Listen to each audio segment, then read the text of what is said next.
Welcome to the What's in Store podcast from IDDBA. Well, hello, friends. I'm Whitney Atkins, Vice President of Marketing and Membership for the International Dairy-Deli-Bakery Association.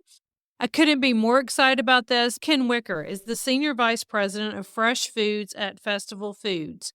He is a great leader. He has that proven track record of delivering results through people leadership, and that is so important to be able to do in today's marketplace and today's workplace. I admire him so much for that.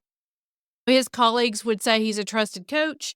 He's a team builder, and that's really what we need to see again as we go forward in today's world and really attract new talent and retain talent. I can't wait to hear more about retail and hear a little bit about how he leads people. So with that, welcome, Ken. We are certainly glad to have you on today's podcast. Thank you, Whitney. Likewise, I'm excited to be a part of the podcast, and I appreciate all the accolades, and certainly hope we can live up to your high expectations here. But thank you. Yeah, absolutely. So why don't we start just introducing for those that may be listening today that aren't familiar with Festival Foods, because it is a Midwest retailer. I happen to shop at it quite frequently here in Madison. So tell us a little bit about Festival Foods, maybe the history, mission, and really what Festival Foods stands for, especially as you represent the fresh side of the business. Yeah, absolutely. As you mentioned, Festival Foods is based here in Wisconsin. It's a family-owned business who's been in operation since 19. Wow. It's remained in the same family. I mean, the company is built on 5 key values, and those are servant leadership, execution, community involvement, associate development, and service. And this is a company that I found to be incredible in their approach to culture, in their approach to really putting associates first. We know that we're a big part of our communities that we operate in here across Wisconsin. And our associates are our biggest asset. So, we really, really put a lot of effort in doing right by our associates because they're the ones that are taking care of our guests. I couldn't have said that better, and I can see that as I shop your stores here. So no doubt about it that there's no question that you absolutely put your associates first. So, yeah, absolutely. From a scale perspective, we operate larger format stores. Our average selling square foot is around 74,000 square foot. They are traditional supermarkets. We currently have 42 across the state of Wisconsin. We just actually opened up 2 new stores from the ground up in the fall of last year. And our stores are full service, expanded fresh departments. They have a large percentage of our stores is dedicated to fresh. And even some of our stores, we offer a new fresh forward concept where we actually have sushi, popcorn, Asian, pizza, and even caribou coffee centers at the front. So when you come into our stores, you see a lot of fresh foods right out of the gate. And the other thing I would mention that's somewhat different with Festival Foods and our fresh offering is a high percentage of our deli and bakery is still made from scratch. I was surprised whenever I first joined the company to see that. We're close to 80% of our bakery is still scratch-made bakery. Wow, so that's it has huge. It's a tremendous quality, and it helps differentiate us from others. And we have many signature type offerings in our fresh departments that have been around for years, and our guests really love them and come to us just for those offerings. Wow. You talk about Scratch Bakery, and I didn't even realize that. I was aware of your 2 new stores and have seen one of them. So great job on that. I admire Festival Foods for, hey, this is what we stand for. We're going to go with this and really make sure that you do that within your store locations. And you can see that when you walk a store, when you shop one of your Festival Foods stores.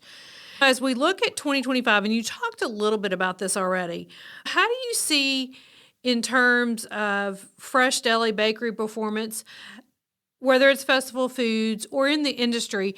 We've had a lot of changes over the last couple of years. So really, as you look at 2025 and how it's starting, what are some things that stand out for you? Yeah, it's obviously we're staying on top of trends and how things are running day in and day out. 2025 for us started during the holidays, the way our calendar years start. We had a strong holiday season, and specifically, there's some categories that are still trending really strong. All of our breads, sourdough is still strong, coming off the heels of a lot of experiments during COVID, and pies and cookies were still strong too. Albeit that even with pies, the smaller half-size pies, quarter-size pies, we even brought in a small pumpkin for Thanksgiving. Mm-hmm. And there's a lot of growth in high-quality, indulgent, smaller type desserts. And then obviously with a lot of the focus around inflation and pricing, promotional activity is strong. So, having great quality and targeted promotions, we're seeing really good performance in those areas. And then convenience is still king. All throughout the holidays, even after the holidays, guests are looking for simple, convenient meal solutions. We don't want to complicate things. Ready to heat, ready to eat has just been growing leaps and bounds. And then we're still seeing that. Think about event selling. We come through the holidays and we get into a lot of the playoff games and all the hype around that. It created opportunities for us to be the choice destination in deli and bakery to provide all those solutions for events. And we saw tremendous growth in all those categories throughout the holidays and playoffs for football. Absolutely. And everything that you said is pretty reflective of the trends for 2025 that IDDBA has defined as well. If you talk about convenience, if you talk about smaller packaging, indulgence, our Vice President of Education Industry Relations, Heather Prock, really spent some time on, as we look into 2025, identifying those and very similar concepts, very similar merchandising, very similar consumer behavior habits that you've described in that. You talked about creating that experience in your stores. Festival is famous for that. They do a great job, whether you go in on Sundays and you see the hot ham and the rolls, or just if you look around the holidays and that experience of cookie decorating, for example, whatever the case may be. I always see those great merchandising opportunities there in the store. You mentioned sourdough, and I'm going to throw you a question here. What do you think about sourdough and how it resonates with maybe the new way folks are eating? Oftentimes we see sourdough as you look at that, one of the if you look at a paleo or keto diet, those different types of things, one that also seems to take off. Absolutely agree with you that through the times of COVID and all the in-home baking and baking of bread, that people are now going to that as our lives are back busier to find that in the store. So any thoughts on maybe that from a healthy standpoint or way people are eating differently with sourdough or anything else in the deli bakery? Yeah, that's absolutely. I think that's what's driving demand in those categories. We've seen a lot of growth in sourdough, but also growth in alternative breads, whether it's keto, gluten-free type products, cleaner label products. It's the bread category is growing, but it's growing with different products than it grew with in the past. So we've been trying to really pay attention, listen to our guests, understand what trends are happening across the industry, and make it simple and create some destination type areas. And I think it's important to do that. Just pulling some of those products in, they get lost in the shuffle. And I think if you have an area that you can classify as a destination, regardless of the size of it, and you can sign it well, present it well, it seems to really be paying off in all those different areas.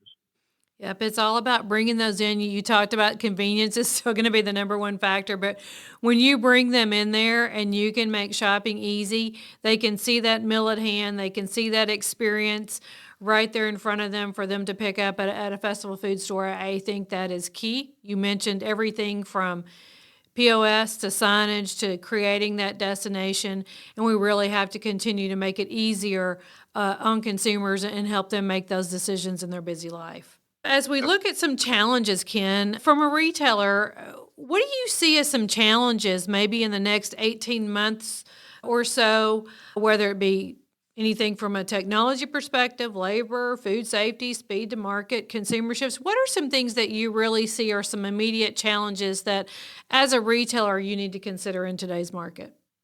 Yeah, I think there's several. I mean, we just the nature of our business. There's always opportunities and challenges, and it seems like that with the food away from home price reaching all-time highs, the focus on convenience, the focus on healthy options, food as medicine. There's a lot of trends that are, I think they've been out there a little longer, but maybe we're just becoming more aware of the importance of them. And I think some of our challenges is to be nimble, be open to change, be willing to trial different things.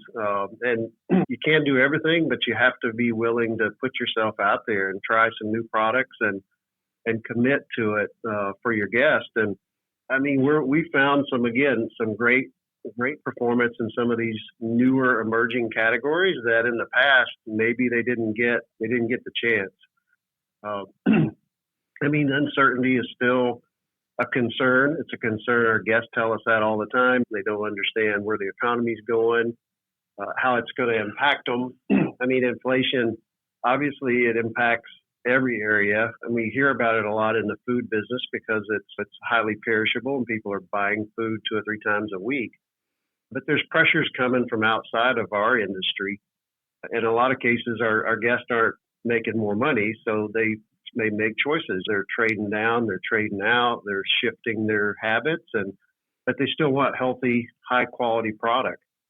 For us, it's understanding that, helping them meet those needs, collaborating more than we ever have before with our supplier partners so that we can help try to leverage increase in cost and with eggs and cocoa and all the other things out there that have inputs to cost has never been more important to have a great partner and to be able to collaborate and get ahead of those. So, I mean, we're focusing on a lot of those areas. I mean, again, healthy options is still a trend. I mean, all the GLP-1 drugs that are out there and people who are on different weight loss programs. I mean, typically, again, they're not running to the bakery if they're on some of those programs. So that's where some of the keto and some of those type products come in, higher protein options, to where you can still have some of that, but feel like you're having a healthier alternative than maybe that existed in the past. Yeah, you hit on a lot of topics there, and I couldn't agree more, whether it's inflation, whether you look at it, and I hadn't thought about this, but if you look at your bakery operation and a lot of scratch, I would think that ingredient costs and those costs of ingredients, et cetera, continue to make it a challenge for you in the bakery department, but you guys, again, do a fabulous job. But I think that you talked a lot about really, as you look at cost, I think that's certainly something that we'll continue to see unfold in 2025, right? Shortage of eggs, maybe, or where we are in the egg market. So lots of different things that a retailer has to think about as they go into really providing that experience and answering what the consumer needs. But I think the way you guys go to market and look at business is certainly the way to continue to make you a strong market player. If you think about all those impacts that we have to our business, even from a technology standpoint, I mean, we probably are leaning in more on technology today to help us than we ever have in the past. There's only so many places that you can find efficiencies and cost and still maintain your operation for high quality and service. So we've leaned in pretty heavy on technology. We've got some new tools for forecasting and product production, and the tool's just gotten better and better and better. We're running the high 90s for forecast accuracy. Wow. And if you think about any high production fresh areas, the importance of having the right item at the right time when the guests are there. I mean, you have to be in stock. You can't overproduce because then you got a higher risk of shrink. And you want the highest quality and the longest shelf life so that the guest gets time to use that product after going home. And we're seeing some tremendous gains and help there. And it's tools for our associates. I mean, our associates are the best asset we have. So every time we get an opportunity to help set them up for success to take care of our guests, I mean, that's been a win for us. I love that. That just shows the dedication of Festival Foods to associates and to continue to make the business better. And man, I know you and I both have been in this industry for a long time, and the advances in technology have been tremendous. And really, over the last 3 or 4 years, sometimes I feel like it's hard to keep up, right? Because it's always ever changing, and there's always a new tool out there to really make it easier. And of course, to help you in your mission to really focus on the customer and provide that experience. So we've talked a little bit about maybe what I would call some immediate opportunities that of course are always some of the opportunities that we have. But if you look ahead, in your opinion, and being the retail expert that you are, in the next 3 to 5 years, what could you predict and share with our audience about the future of some of these fresh categories like deli and bakery, maybe even food service that we've talked about? Yeah, sure. I I feel like the fresh is going to continue to be the number one area of differentiation.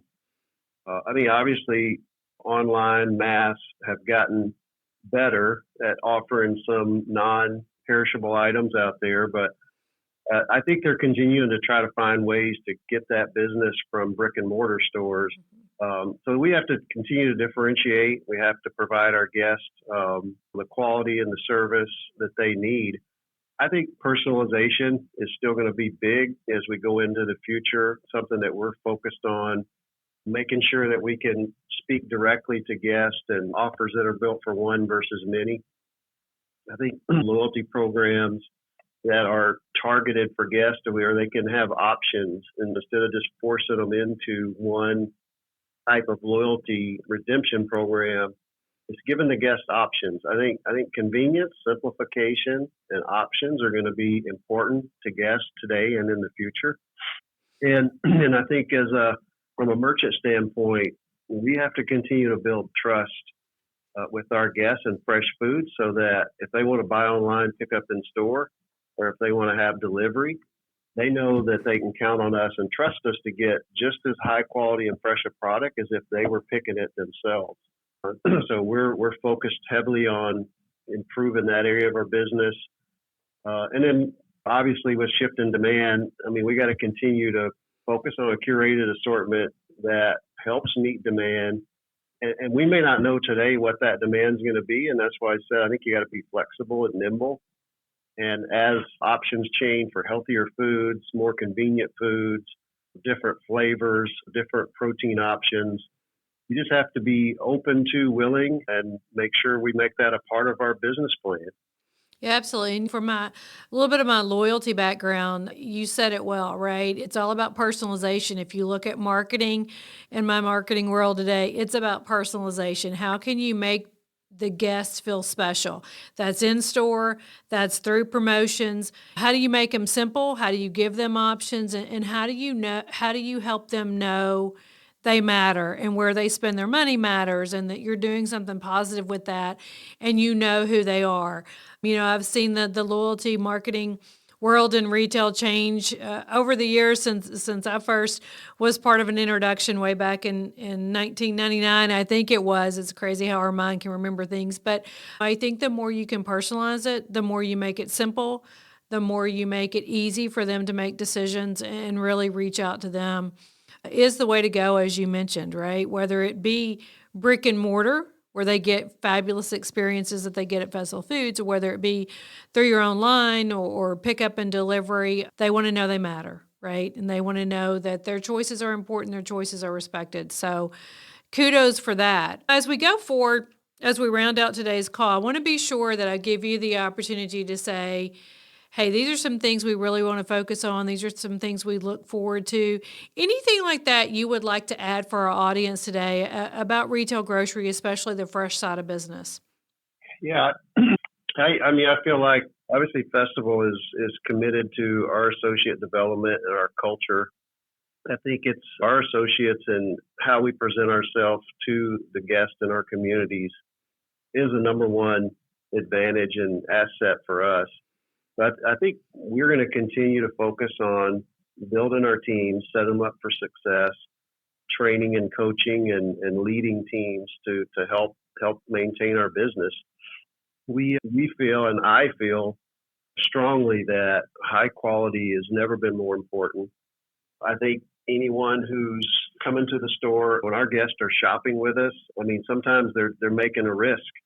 I mean, if they're buying products, then they can't afford to have something that's not high quality. They need it to be the highest quality, freshest product available. Our associates need to help them. I mean, we need to help provide solutions. I mean, everyone's going to continue to seek convenience. And I mean, again, I've mentioned it a few times, as being nimble and open to change. We've gleaned a lot of insights with things from you and IDDBA and FMI. We're part of share groups that we constantly talk about different programs and challenges, and we may not create everything from the beginning, but we'll certainly help share successes with each other. And I think it's a great industry to collaborate with and help solve some of the bigger challenges with guests than just trying to go it alone. I think, Ken, that just shows the strength of Festival Foods. It shows the strength of leadership and your commitment to your associates in leadership. I've been in this industry a long time, and I think in the last 4 or 5 years, I've seen cooperation among everybody in this industry like never before, right? Let's all learn together. You talk about new products, you talk about being nimble. We see that whether it's year-round with some of our education or at the show. People want to know where the new products are coming from, right? What that looks like, how can they be different? But absolutely 2 great points: collaborating with each other and industry experts, and really being nimble, looking at what's new, and be willing to try something to get out there to really meet the guest. From a marketing perspective, you think about all the impacts of social media, and by impacts, I mean all the ways people want to learn and try things, try new flavors, try new products, and really be ready for that at store level. So all great things. I just want to, again, as we wind down today, Ken, thank you so much for being here. I feel like we could really talk about even more in depth about the importance of your associates and how you build that foundation and how that works in a greater picture and really helps you achieve the results that you have out there. Couple of final thoughts from me is just a quick remember that you can always visit the IDDBA's website, idba.org, for more resources, insights, member resources, value, education through our strong webinar program, as well as follow us on LinkedIn for more insights into some of the work we do to really help people move forward in this industry, as well as our new Instagram. We talked about new products on there and how we highlight what the offerings are of member companies. And of course, I would be remiss if I didn't remind everybody that we have the IDDBA 2025 show happening June 1st through the 3rd in New Orleans. Registration just opened for that recently in the last couple of weeks. So be sure you register and really come to New Orleans, be a part of the IDDBA 2025, and really see what's happening in the industry now and going forward. So with that, again, thank you, Ken, for making this possible. It's been a real pleasure to interview and talk to someone who is the expert in the retail industry and has so many experiences that you can share with us. Thank you, Whitney. And with that, we'll look at what's happening on the next episode. The next episode, we've talked about it a couple of times. We'll have our president and CEO, David Hoff, interview one of his as well colleagues and CEOs. So look forward for more information coming from that. But it will really be an exciting time to hear from leaders of our industry and from a CEO perspective and how they go about business and talk about the industry. So with that, friends, we'll wrap up today and we'll look forward to seeing you on the next What's in Store podcast.